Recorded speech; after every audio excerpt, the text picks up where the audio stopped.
Wahyu pasal 14, anak domba dan pengikutnya yang ditebusnya.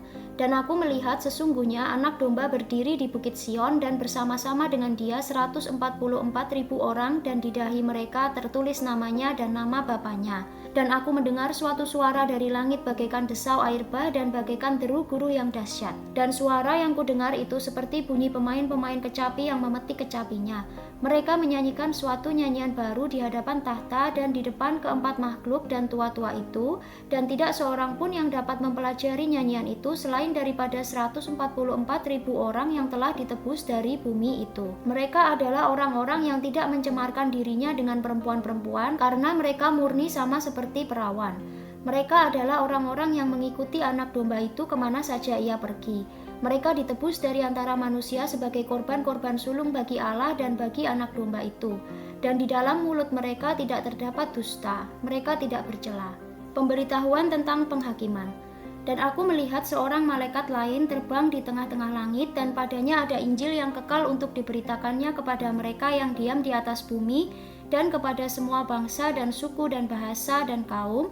Dan ia berseru dengan suara nyaring, takutlah akan Allah dan muliakanlah Dia, karena telah tiba saat penghakimannya, dan sembahlah Dia yang telah menjadikan langit dan bumi dan laut dan semua mata air. Dan seorang malaikat lain, malaikat kedua, menyusul dia dan berkata, sudah rubuh Babel, kota besar itu yang telah memabukkan segala bangsa dengan anggur hawa nafsu cabulnya. Dan seorang malaikat lain, malaikat ketiga, menyusul mereka dan berkata dengan suara nyaring, jikalau seorang menyembah binatang dan patungnya itu dan menerima tanda pada dahinya atau pada tangannya, maka ia akan minum dari anggur murka Allah yang disediakan tanpa campuran dalam cawan murkanya, dan ia akan disiksa dengan api dan belerang di depan mata malaikat-malaikat kudus dan di depan mata anak domba.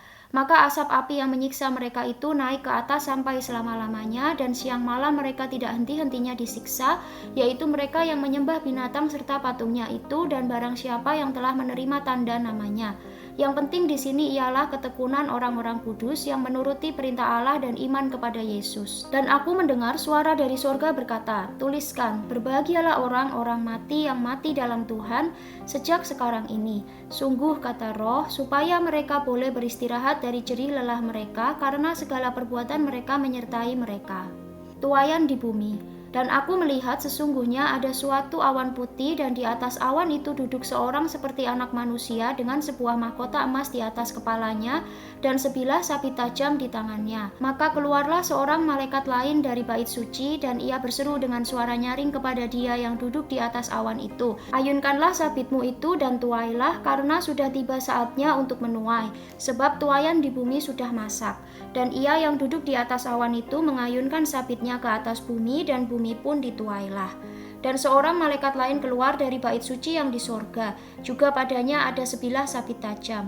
Dan seorang malaikat lain datang dari mezbah, ia berkuasa atas api, dan ia berseru dengan suara nyaring kepada malaikat yang memegang sabit tajam itu, katanya, ayunkanlah sabitmu yang tajam itu dan potonglah buah-buah pohon anggur di bumi, karena buahnya sudah masak. Lalu malaikat itu mengayunkan sabitnya ke atas bumi dan memotong buah pohon anggur di bumi dan melemparkannya ke dalam kilangan besar, yaitu murka Allah. Dan buah-buah anggur itu dikilang di luar kota, dan dari kilangan itu mengalir darah tingginya sampai ke kekang kuda dan jauhnya 200 mil.